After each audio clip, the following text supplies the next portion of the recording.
Hello, everyone. Welcome. Thanks for joining our diagnostic training session today. Now, what you're about to see is a pre-recorded training session we did over in the United States. But be assured that a lot of the material that we cover is really applicable to any automotive application. So just be aware that yes, it is a lot of North American vehicles, but a lot of the same principles apply over in the UK as well. Now, if you have any questions, if you're watching this during the premiere, you can just leave it in the chat. We'll be monitoring that. And if you're watching this after the premiere, then just feel free to leave a comment underneath the video, and we'll get to those as we can as well. So my name is Jason Gabrenas. I'm one of Snap-on Diagnostics technical trainers. I've been in the training department since 2013, traveling around North America, helping techs and shop owners get the most out of their diagnostic equipment. Before I did that, it was a couple years as a diagnostic sales rep at Snap-on, so I had a group of about 30 different franchisees I worked with, as well as the shops that they service, in order to help everyone get the most out of their diagnostic needs. Then before I did that, it was 8 years at Subaru, so I worked in a dealership, and over time, I guess, I just became that default diag guy in the shop. So I always ended up having the drivability problems, the intermittent problems, the weird wiring problems that would show up on those cars. And that's really where I cut my diagnostic teeth, was trying to figure out all those weird head scratcher type cars that had come into my bay. Then before that, a bunch of other miscellaneous wrenching jobs. Been a little over 25 years under hood experience for me. So our topic today is OEM-specific ADAS training, continuing our journey for the year. And this time it is CDJR, so Chrysler, Dodge, Jeep, Ram, whatever you want to call them nowadays. They've gone through quite the, corporation's gone through a lot of name changes. And I think there's generally just Stellantis, but we would all know them as Chrysler, Dodge, Jeep, Ram. So that's what we're gonna talk about, and how they compare to other manufacturers with ADAS. And I think we're gonna find that it's pretty simple to do ADAS resets and relearns on these.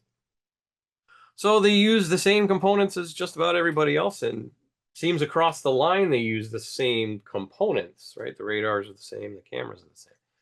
So it's they use radar for, of course, adaptive cruise control, blind spot monitoring, rear cross traffic alert, and so on. Cameras, front view, rear view, 360 view, and park assists for ultrasonic sensors. They also have advanced parking assist on some models as well, or can help with parallel parking.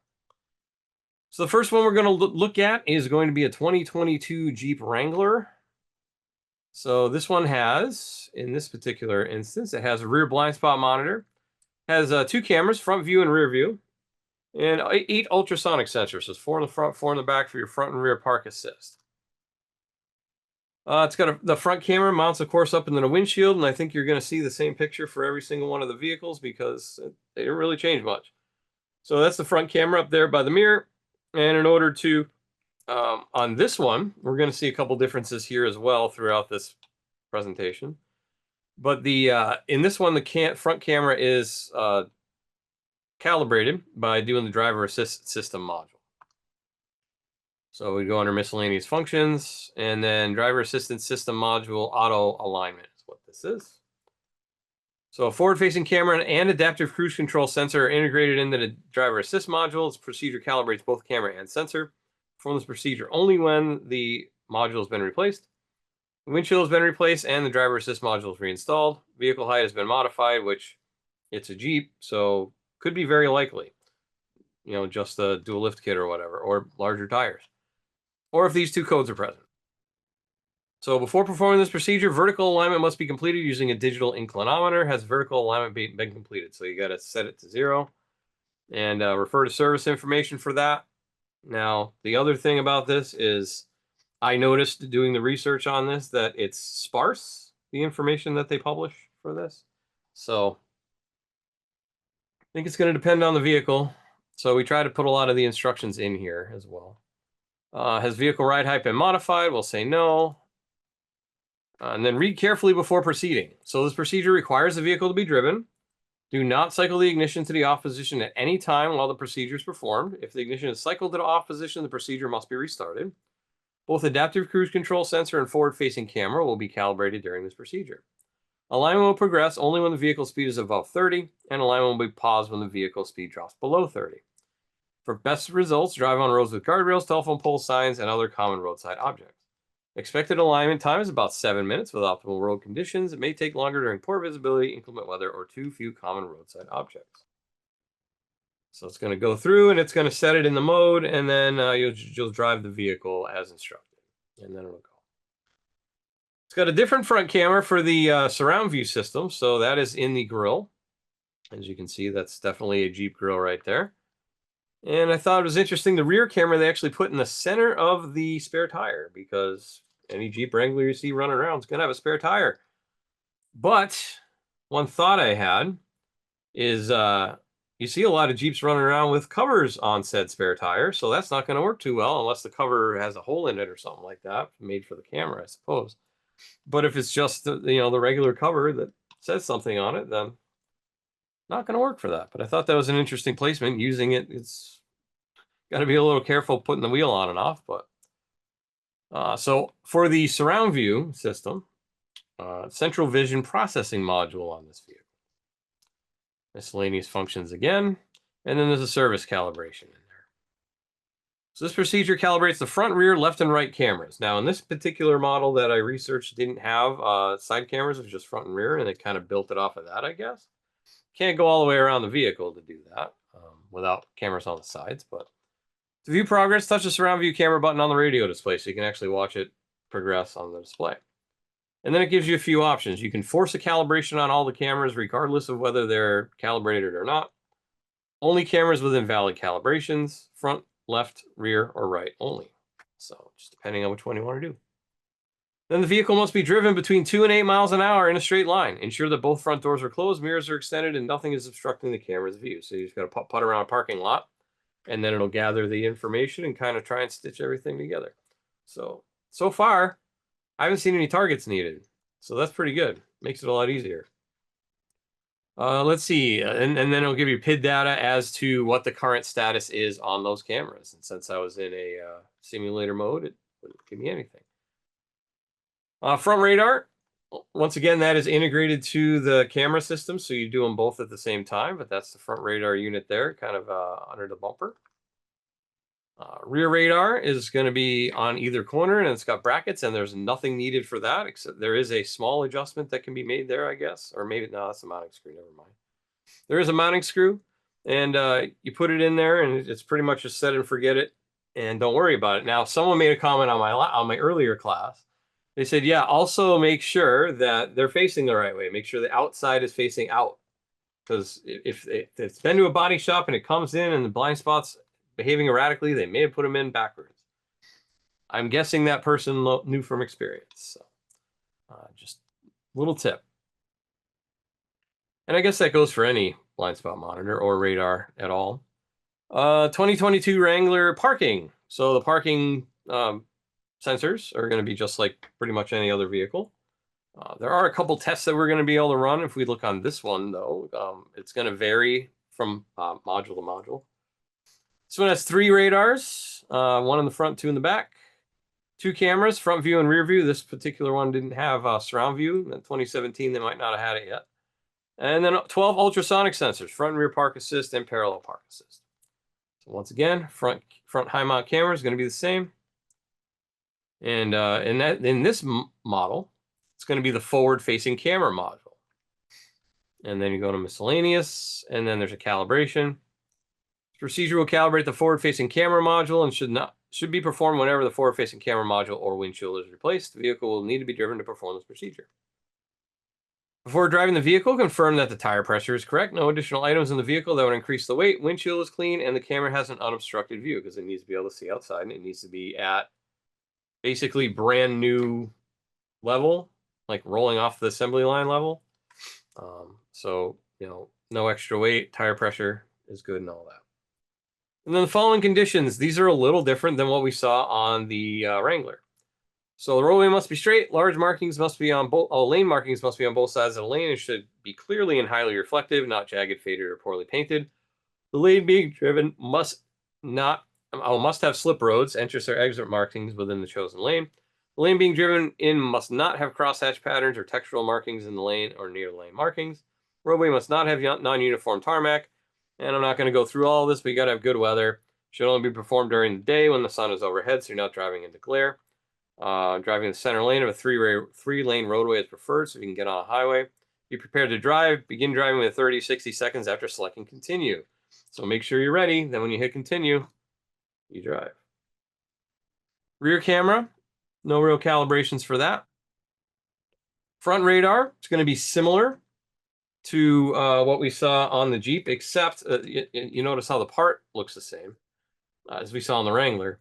But in this case, it is separated out, since remember how we had the forward-facing camera separate. So the adaptive cruise control is separate here.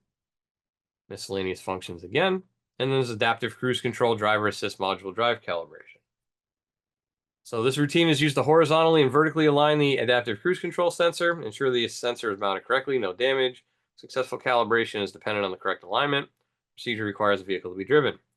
And then if any of these codes are expected if it's new. Continue to start initializing module in preparation for the calibration. You hit continue. Then it enters plant mode, which is basically like a rolling off the assembly line mode. So that's changes some things in the logic of computers and stuff like that. Then cycle the key, open and close the driver door to let the bus go to sleep, and cycle the ignition on. And then it'll exit it out of plant mode. And then it's going to initialize it up to 1 minute, and then it's going to go. It's going to roll. Rear radar, going to be very similar to the Wrangler. Actually looks exactly the same, doesn't it? So that will be same procedure, none. But it does have codes and data and stuff. So we do have the 2 blind spot sensors in there, but there's no function. No function needed. And then in this one, the park assist, it's going to look the same, but there is a Parktronics selection there. And if I go into miscellaneous functions, we have a configure license plate size, which I thought was kind of interesting. Never seen that before. This routine will program the Parktronics system with the proper front license plate size. Current license plate configuration in this case ended up being Swiss standard. So we have Europe, Japan, USA, Swiss standard, Swiss change, Italy, and rear only. So just pick out whichever one that is, and it'll say, okay, you're good. And then sensor wiring test is an automated test that it'll run. Run sensor tests that normally run when the vehicle is moving. Test should be used to ensure that the sensors have been wired correctly after replacement. Make sure we don't have things swapped or harnesses swapped or anything like that. So it just kind of goes through, pings them, sees, make sure everything works. If it does, it says it's done. And we have a 2019 Dodge Charger. This one has 3 radars for adaptive cruise control, blind spot monitor, rear cross traffic alert. Front and rear view cameras. Once again, this one didn't have a 360-degree package. And 11 ultrasonic sensors, front and rear park assist and parallel park assist. Same camera. And in this case, we can see what we have. So it's got the adaptive cruise control and the forward-facing camera module separated. And then it's got the blind spot radars and then the Parktronics. So it's going to be very, very similar. I'm not going to walk through all the screens on this one because it's been the same for the last 2. Front radar, same deal, looks pretty much the same. And same deal. And then we have the rear radar. It looks like it goes in this little holder there. And we got a connector there, and it looks like it's just kind of on the corner of the bumper. So once again, make sure it's installed properly. Left or rear blind spot sensors. Park assist, same deal. So that looks, it's just in the bumper there as expected. And then that's Parktronics. You might have the 2 tests, you might not. And then also, quick reminder before we go live, any of these things on a 18 and newer product from Chrysler, Dodge, Jeep, Ram is more than likely going to need security access. So they have the secure gateway module, and it locks the whole vehicle from getting any commands sent to it. So that bidirectional controls, resets, and relearns won't let you do it unless you unlock. So for requirements, is what you would need is you would need current software underscan tool. You need an account with AutoAuth, and the tool needs to be registered with AutoAuth. And then your tool also needs to be added to your Snap-on account profile, and your AutoAuth username and password has to be in your Snap-on account profile. So that's how everything passes through to get to their servers to unlock it. So just remember that, because I mean it's been around for 7 years, but we still get phone calls on it every single day. So just something to remember. You might have never had to hook up to a 2018 yet. Maybe not. But remember, none of it's going to work on these newer ones without unlocking it. So you will also see at the top of the screen on the main vehicle page where it says available, or it'll say locked. So if it's available, then you know it should work, and they should be able to go in and do stuff. Okay, let's go live on the tool, look at a couple different things. So let's go to the Wrangler first. And we'll go into scanner.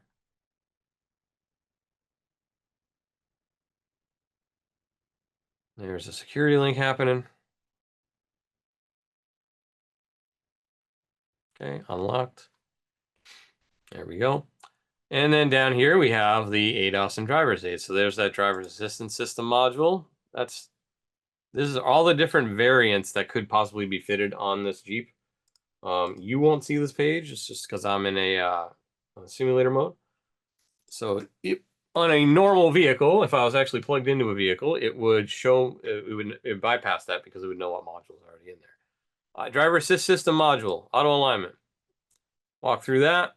Needs to be done when it's been replaced or when the windshield's been replaced. Before performing this procedure, vertical alignment must be completed. We talked about that earlier. Has it been modified from stock height? We'll say no. Actually, you know what? Let's see what happens if you say yes. I want to see what it says. Yes, and then yes. Okay, so it's actually a different screen. So ride height must be measured and recorded before auto alignment will begin. The measured ride height from the following steps, and it tells you how to do it. And then incorrect vehicle ride height measurement may result in a misaligned DASM or a failed procedure. So you'll put in the ride height. So we'll say 800. Okay. Okay. And then, other side. 800. Ask you to do both sides. And in millimeters. There we go. Procedure requires the vehicle to be driven. So it branches you off on that path. It's kind of interesting. All right, we'll hit continue. And then it's going to go through. And basically, that's where it's going to fail because I'm not hooked up to a car. So fail for an unknown reason because you're not hooked to a car. That's why. There's also, you can force it into plant mode too, even though it does it part of the procedure. And then also with many of these newer Chrysler, Dodge, Jeep, Ram vehicles, in the guided component test, if you have a tool with guided component test, it's going to have driver aids and ADAS on many of these. And in this case, we got blind spot monitor, cruise control, park assist. And if we go into component information, it'll tell us a little bit more about it. Above 6 miles an hour, if an object is detected in the blind spot, the tail lamp will send a pulse width modulated signal to the mirror on the side to turn on the warning symbol. If the driver starts to cross into the path, the sensor will turn off the radio and sound a chime to warn the driver. And then there's all our pin assignments and everything on the left side and right side. On this Wrangler, they're actually integrated with the tail lamp. And best place that it's located in the tail lamp assembly. There we go. Then you can do a DC voltage test, checking for voltage. Cruise control. Park assist. So if you want to check the camera, it's got a coax cable on the camera. So all sorts of things you can test there, not just with the scanner, with the component tester as well. All right, let's go to the Grand Cherokee. How very grand. And we're going to look at the, let's just look into the blind spot sensors. Like I said, they don't really have anything in there. Well, this one has miscellaneous functions, but I'll give you ECU information. That's what it is. It's like part numbers and stuff like that. Codes, and that's it. All right, and then adaptive cruise control. It's going to be ECU information on that one as well. Let's see if there's one that has a test. Sworn there's one that had a test. There we go. So it's got the adaptive cruise control, driver assist module, drive calibration. So note that it depends on how the vehicle is equipped as to whether or not it'll do that. And then we'll check the guide component test again. Driver aids. This one adds a few more things like wipers and washers, exterior lighting. Blind spot monitor is going to be the same, slightly different connector, but it's going to be in the same space. And this is on the rear bumper, so not part of the taillights. And let's just pop in repair information real quick. It is spotty, like I said. Historically, I have noticed that Chrysler, or whatever you want to call them, are pretty stingy with information. they were really, really not happy about right to repair. So they dragged their feet a lot. So let's say if we want to do the radar sensor, if we got some stuff in there. Yeah, so we got after repair info on that. And it's going to tell you how to do the alignment. Once again, there is no sensor alignment. I mean, there's no targets or anything like that. You can use a hex nut driver and go like that. So that's helpful. All right, and then lastly, we will go to the charger. That's going to look very much the same on the scanner side, like I said.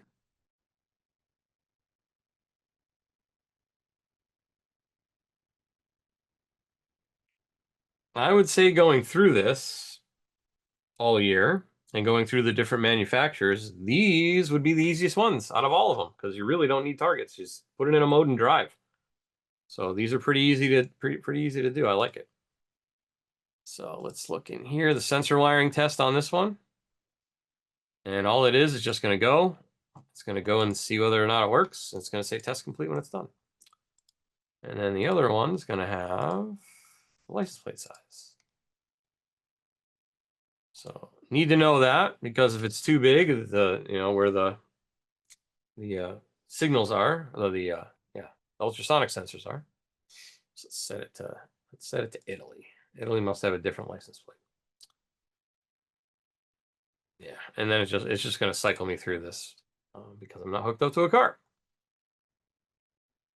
Also on this one, guided component tests and driver aids, and we got adjustable pedal, cruise control. So we'll look at that. Adaptive cruise control module, a radar sensor or module requires alignment whenever it's removed and reinstalled. Whenever front-end structural repairs are performed or whenever a diagnostic trouble code indicates the sensor adjustment is required. It gives you a lot of good information just in the guided component test too. All right, so that is Chrysler, Dodge, Jeep, Ram. It's, like I said, not a ton to talk about. They use pretty much the same sensor across the board for multiple years anyways. Pretty much the same procedure. A couple little differences in there, as you can see. Definitely got a component test information, which is great for it. OEM information getting out there is not as easy a task, but there is stuff out there. So yeah, very good. And with that, that's our time here today. So make sure you tune in for new diagnostic content every week. We'll be premiering a new video every Wednesday at 7 p.m. UK time, so make sure to check it out here on our YouTube channel. Please make sure you also subscribe, thumbs up, and ring that little notification bell so you'll know anytime we post new content. With that, time for questions.